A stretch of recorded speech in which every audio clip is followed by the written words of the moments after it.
வணக்கம். உங்களுக்கு ரொம்ப பிடிச்ச படத்தோட ஆமா. டீகோடிங் டீகோடிங் இல்ல மிஸ் அண்டர்ஸ்டாண்டிங். என்னன்னு பாப்போம். நான் நினைச்சது அது ஒண்ணா இருக்கான்னு பாப்போம்.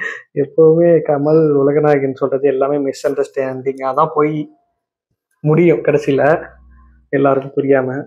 ஒரு நாள் புரிய வரும்போது அவர் ஆண்டவரேன்னுவாங்க. அதான் முன்னாடியே சொல்லியாச்சே, புரியாதனால தான் ஆண்டவர் அவரு. அப்பவே வாங்கிட்டாரா பத்மஸ்ரீ? பத்மஸ்ரீ கமல்ஹாசன் ஆக்சுவலி இதான் ஃபர்ஸ்ட் டைம் இந்த சேனல் பாக்குறது. ஆமா.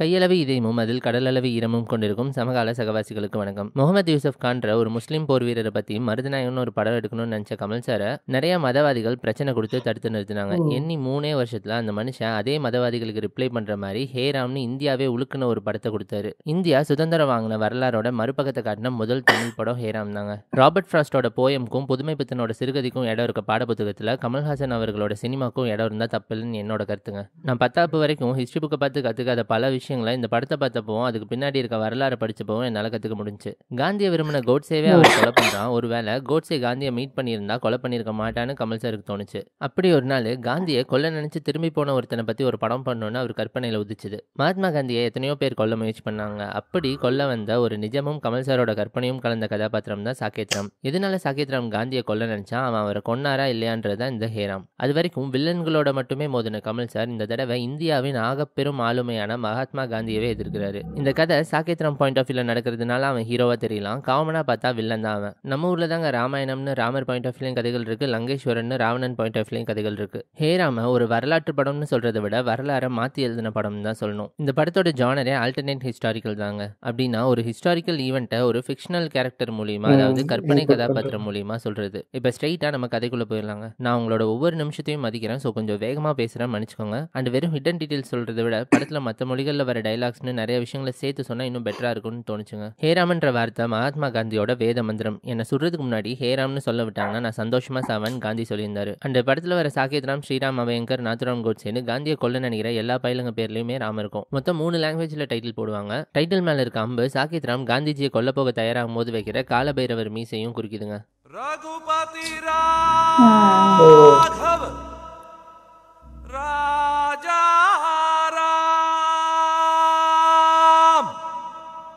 ரகுபதி ராகவ சாங்கு காந்திஜிக்கு ரொம்ப பிடிச்ச சாங். அதில் ஈஸ்வர் அல்லா தேரோ நாம் சப்கோ சன்மதி ஜெய் பகவான்ற லிரிக்ஸ், ஈஸ்வர் அல்லான்னு எத்தனையோ பேர் சொல்லி உன்னை கூப்பிடுவாங்க, ஆனால் கடவுளான நீ ஒன்று தானே அர்த்தம். அண்ட் மோரோவர் அது ராம்ன்ற வார்த்தையை முன்னிலைப்படுத்துகிற பாட்டாக இருந்தாலும் டியூனை கவனிச்சிங்கன்னா பள்ளிவாசல் ப்ரேயர் மாதிரியே இருக்கும்.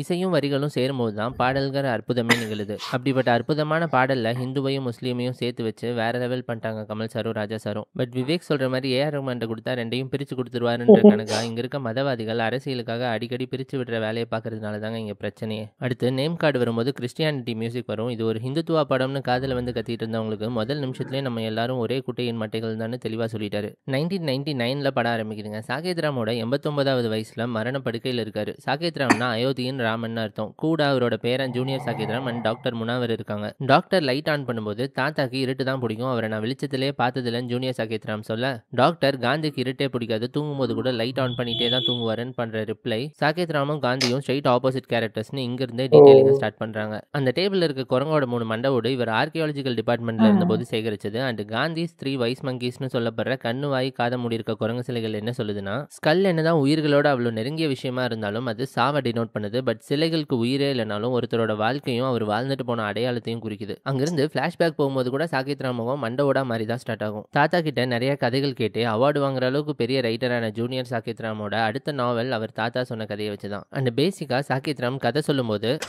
ஒரே ஒரு ஊர்ல ஒரு ராஜா இருந்தான்னு சொல்ல மாட்டேன், இருந்த ஊர்ல ஒரு ராஜா இருந்தான்னு சொல்லுவார்.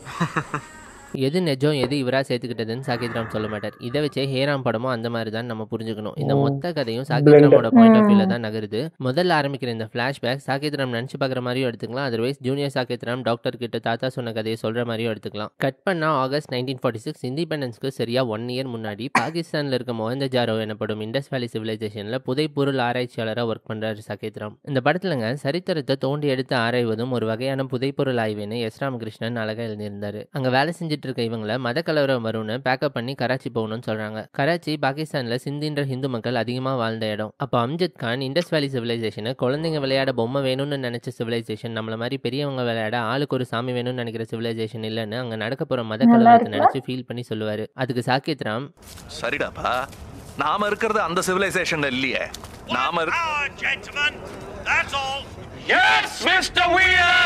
இந்த சீன்ல நம்ம இருக்கிறது வெள்ளைக்காரனுக்கு சலாம் வைக்கிற சிவிலைசேஷன் சொல்றாங்க. அண்ட் அந்த மிஸ்டர் வீலர்ன்றவர் அந்த டைம்ல நிஜமாவே ஆர்கியாலஜிக்கல் டிபார்ட்மெண்ட் ஹெட்டா இருந்த சார் மார்டிமர் வீலரை சொல்றாங்க. அண்ட் அடுத்த ஷாட்ல காட்டுற இந்த மொஹஞ்சதாரோவோட ஹோல் ஏரியா மினியேச்சரா பில்ட் பண்ணி மேட்ச் பண்ணிருக்காங்க. அந்த மொஹஞ்சதாரோனா பிணங்களின் மேடுன்னு அர்த்தம். அடுத்து வர கெட் டுகெதர்ல அம்ஜதோட அம்மாவா வரவங்க மோகினி மாத்தூர், காந்தி கொலையை நேர்ல பார்த்தவங்க இவங்க. அப்பா அவங்களோட வயசு வெறும் 13 தாங்க. இவங்க காந்தி கொலை செய்யப்பட்ட சினாரியோல அங்கிருந்த டீடைல்ஸை தெரிஞ்சுக்க கமல் சாருக்கு ரொம்பவே ஹெல்ப் பண்ணாங்க. அண்ட் அம்ஜதோட அப்பா வெளியே போறதை தனியா ஷாட் வச்சு காட்டுவாங்க. அது ஏன்னா அவர் அடுத்து நடக்க போற ரியாட்ல சாக போறாரு. அந்த விஷயம் கிளைமேக்ஸ்ல அம்ஜத் சொல்லி தான் நமக்கே தெரியும். இவங்க வச்சிருக்கிற ஒவ்வொரு ஃப்ரேமுக்கு பின்னாடியும் ஒரு ஆர்ட் இந்த ஷாட்ல இருந்தே நமக்கு புரிஞ்சுக்கலாங்க. அண்ட் அந்த பார்ட்டி ஹாலுக்கு உள்ள நடக்கிற உரையாடல அம்ஜத் கான் சாகித் ராம் 2 பேருக்குமே இந்தியா பாகிஸ்தான் பிரியறதுல விருப்பம் இல்லைன்னு தெரியும். அது அம்ஜத் எனக்கு பாகிஸ்தான் வேணாம் சார், ஏன்னா அங்க ஷரியத் கொண்டு வந்துருவாங்கன்னு சரக்கடிச்சிட்டே சொல்லுவாரு. ஷரியத்னா சரக்கடிக்க கூடாதுன்ற ரூல்ஸ் உட்பட முஸ்லீமுக்கு கொண்டு வரப்பட்ட பல ரூல்ஸ் அண்ட் ரெகுலேஷன்ஸை இம்போஸ் பண்றலாம். அண்ட் லால்வானி இவங்களோட ஃப்ரெண்டு, இவரும் கராச்சியில வசிக்கிற ஒரு சிந்தி தான். அண்ட் இந்த வெள்ளக்கார அங்கிள் எப்படி அம்ஜதும் லால்வானியும் நல்லா தமிழ் பேசுறாங்கன்னு கேட்கும்போது தான் தெரியும் இவங்க 3 பேரும் மெட்ராஸ் கிறிஸ்டியன் காலேஜ்ல ஒன்னா படிச்சவங்க. அண்ட் அம்ஜதோட அப்பா சவுத்ல கார்பெட் விற்கிறவரா இருந்திருந்தாரு. அண்ட் ஆல்சோ அம்ஜதோட ஒய்ஃப் நஃபீசா ஆம்பூரை சேர்ந்த தமிழ் முஸ்லீம். நஃபீசாக்கும் சாகித் ராமுக்கும் ஒரு அண்ணன் தங்கச்சி பாண்ட் இருக்கும். அண்ட் அடுத்து வர ராமரானாலும் பாபரானாலும் சாங்ல இந்த 3 பேரோட அந்யோன்யமான நட்பையும் தென் மதபேதம் இல்லாம எல்லாரும் ஒன்னா இருக்கணும்ன்றதையும் ஜாலியா சொல்லியிருப்பாங்க.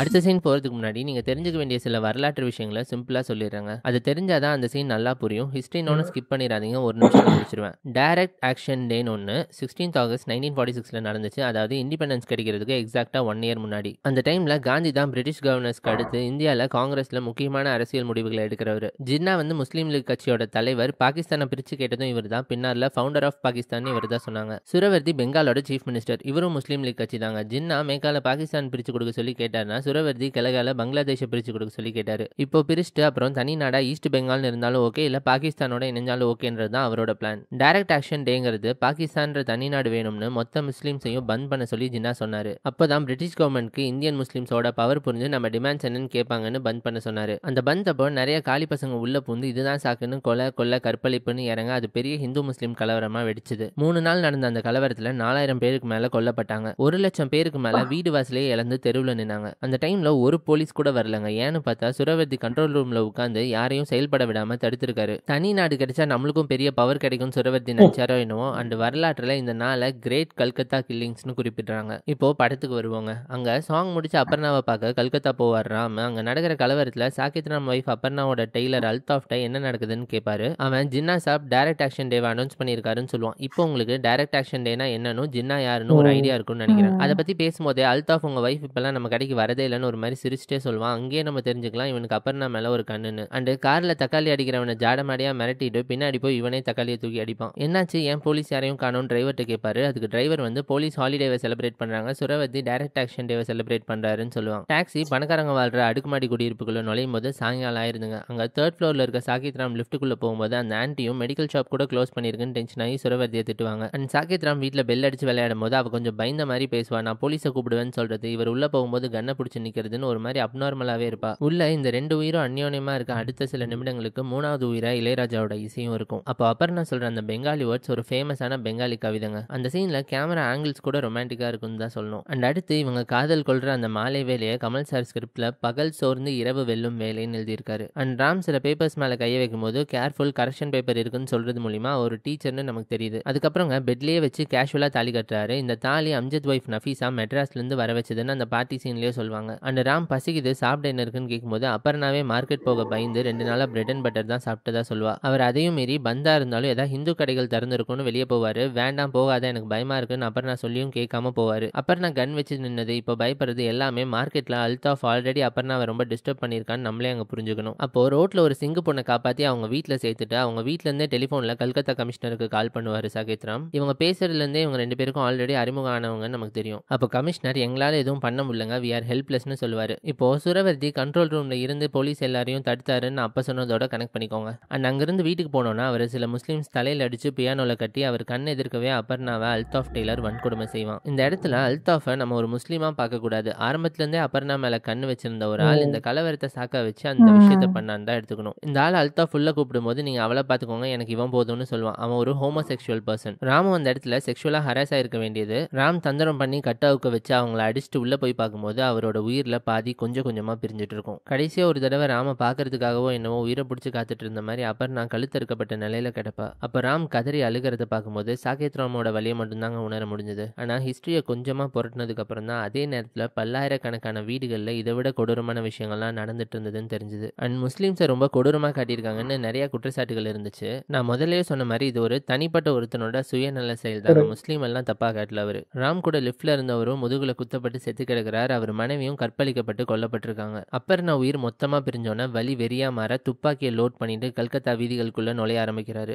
வெளியே வந்து பார்த்தோன்னு தான் தெரிஞ்சது அவர் மனசுல இருக்க நெருப்பை விட வீதிகள்ல அதிகமா இருக்குன்னு. ஒரு சிங்கு கூட்டம் முஸ்லீம்ஸை கொன்னு குவிக்கிறத பாக்குறாரு. அவங்க ஒரு சின்ன பையனை நெருப்புல தூக்கி போடுறத பார்த்துட்டு தலையை திருப்பிப்பாரு. அந்த தருணத்துல யாருக்காகவும் அனுதாபப்பட அவர் விரும்பலன்றது அர்த்தம். அவரோட ஒரே நோக்கம் அல்தாஃபை கொல்லணும், அவ்வளவுதான். அப்போ இன்னொரு வீட்டுல இருந்து அதே கும்பல் தப்பிச்சு போறத பாக்குறாரு. அவங்க இதே வேலையை தான் சுத்திட்டு இருக்காங்கன்னு புரியும். அப்போ அல்தாஃப் எவ்வளவோ கெஞ்சியோ அவனை அவ்வளோ மனநிறைவோட கண்ணிலேயே சுடுறாரு. அப்போ பின்னாடி தடுக்க வந்த ஒரு பெரியவரையும் சுட்டுறாரு. அங்கிருந்து நடந்து போகும்போது ஒரு சின்ன பையன் இஸ்லாமிய பெரியவரை குத்திட்டு இருக்கான். அப்போ கண்ணோட போன இவரை பார்த்ததும் இவரும் முஸ்லீம்னு நினைச்சிட்டு பயந்து ஓடிடுறான். வீழ்த்தப்பட்ட அந்த வயசானவரை சுட போறாரு. அப்போ புல்லட் இல்லைன்னு லோட் பண்ற கேப்ல அவரு இந்த மனுஷன் தன்னை காப்பாத்த தான் வந்தாருன்னு நினைச்சிட்டு நன்றி சொல்லி அல்லா தான் உங்களை அமைச்சிருக்காருன்னு சொல்லிட்டு இறந்து போயிடுறாரு. அப்ப அந்த வீட்டுக்குள்ள யாரா இருந்தா சுடலான்னு துப்பாக்கி நீட்ட கீழே ஒரு கண்ணு தெரியாத குழந்தை இருக்கிறத பாக்குறாரு. செத்து போன அந்த வயசானவரோட பேத்தி தான் இவங்க. அந்த குழந்தை இவரை தாத்தா தாத்தான்னு சொல்லி நெருங்க அவ கைகள் பட்டா கூட நம்ம கரைஞ்சிருவோன்னு நினைச்சாரா என்னன்னு தெரியல. அங்கிருந்து ஓடிடுவாரு. ஒருவேளை அந்த குழந்தைய பார்க்கலன்னா இன்னும் நிறைய பேரை சுட்டிருக்கலாம் ராம். அப்போ எதிரில் வரவன் தலையில ராம் கண் வைக்க இவர் பூணூல் போட்டிருக்கிறத பார்த்துட்டு இவனும் நம்மால் தான் யூகிச்சு அவன் பேர் ஸ்ரீராம் அபயங்கர்னு சொல்லி சமஸ்கிருத மந்திரத்தை சொல்றான். அபயங்கர் ரொம்ப முக்கியமான கதாபாத்திரம் இந்த படத்துல. அவன் எங்க கூட வேட்டையாட வரையான்னு ராம பார்த்து கேட்கும் போதே ஜாலியா கொண்டுட்டு சுத்திட்டு இருக்காங்கன்னு நமக்கு தெரியும். அபயங்கரோட லுக்கு RSS சீஃபான MS கோல்வாக்கர் லுக் மாதிரியே இருக்கும். அப்போ ஒரு நியூஸ் பேப்பரை கையில கொடுத்து நான் இந்த பேப்பருக்கு எடிட்டர், இதுல இருக்க அட்ரஸ்ல என்ன வந்து பாருன்னு சொல்வாரு.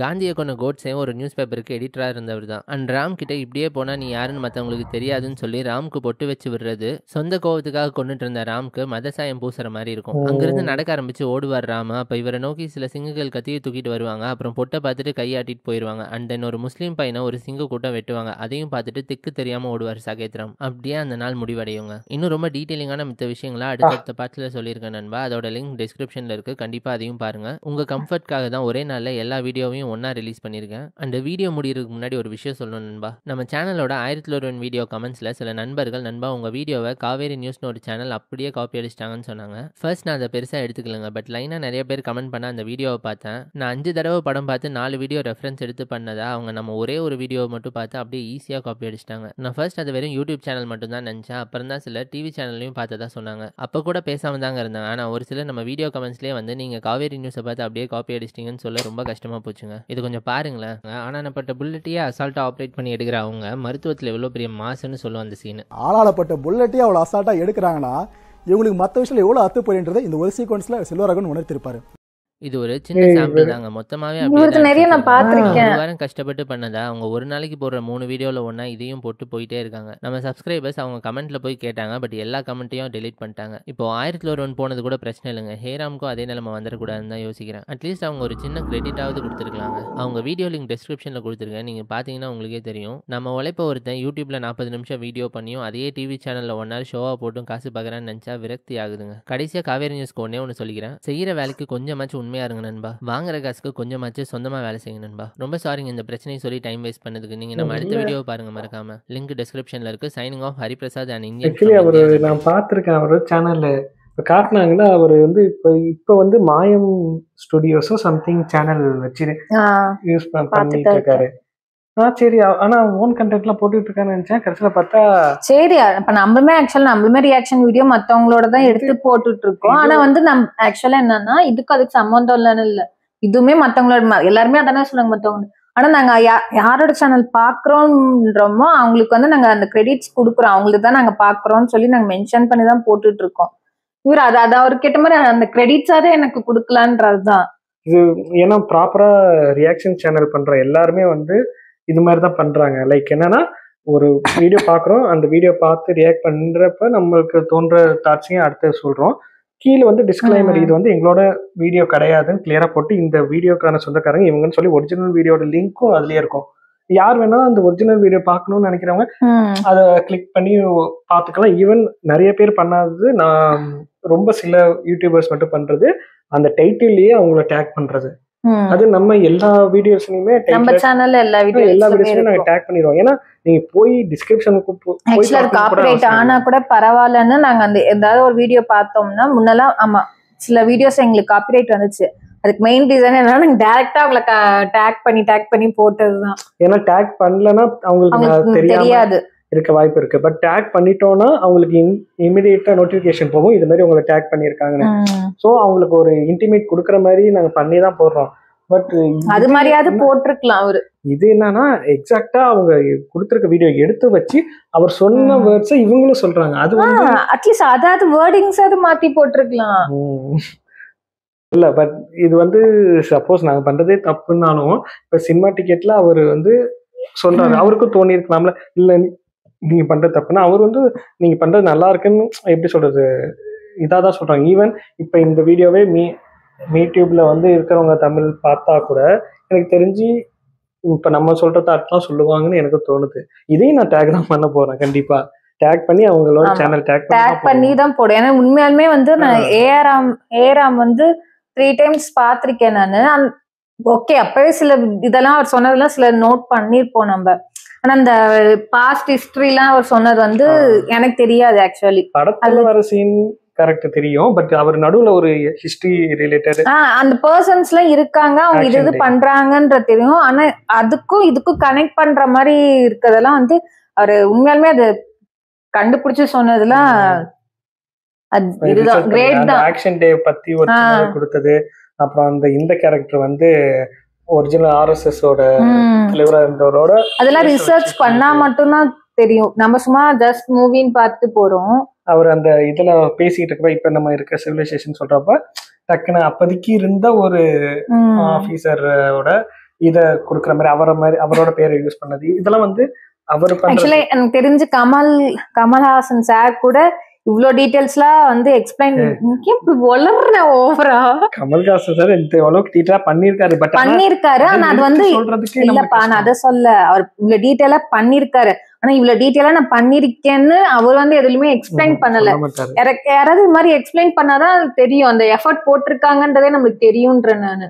எக்ஸாக்ட்லி இல்லன்னா ஓகே ஜஸ்ட் மூவி இது ஒரு கேரக்டர்ன்ற மாதிரி தானே நானே பார்த்துட்டு இருந்தோம். நம்மளே இதுக்கு ஒரு இது இருக்கு, பிளாஷ்பேக் இருக்கு, பாஸ்ட் இருக்குன்னு வந்து ஒருத்தவங்க சொல்லும் போது இதுக்கு இவ்வளவு எஃபர்ட் போட்டு ரிசர்ச் பண்ணிருக்காங்கன்னு தெரியும். இந்த ஒரு ஷார்ட் தானே அதுக்கே போட்டாருங்கிற மாதிரி இருக்கு. அது வந்து அவரும் சொல்லல, அவரோட ஃபேன்ஸ் இந்த மாதிரி இருக்கவங்க எக்ஸ்பிளைன் பண்ணும் போதுதான் தெரியுது. இது இந்த வீடியோ சஜஸ்ட் பண்ண அவங்களுக்கும் தேங்க்ஸ், இவரு இந்த எஃபர்ட் போட்டு ரிசர்ச் பண்ணதுக்கும் ரொம்ப தேங்க்ஸ். ஆக்சுவலி இன்னும் இருக்கு பார்ட்ஸ் எனக்கு கிட்ட போய் பார்க்கலாம்னு நீங்க பார்க்க விட மாட்டீங்களே. கண்டினியூ பண்ணுவோம் அடுத்து. ஓகேவா? வேற ஒரு சூப்பரான வீடியோல மறுபடியும் பார்ப்போம்.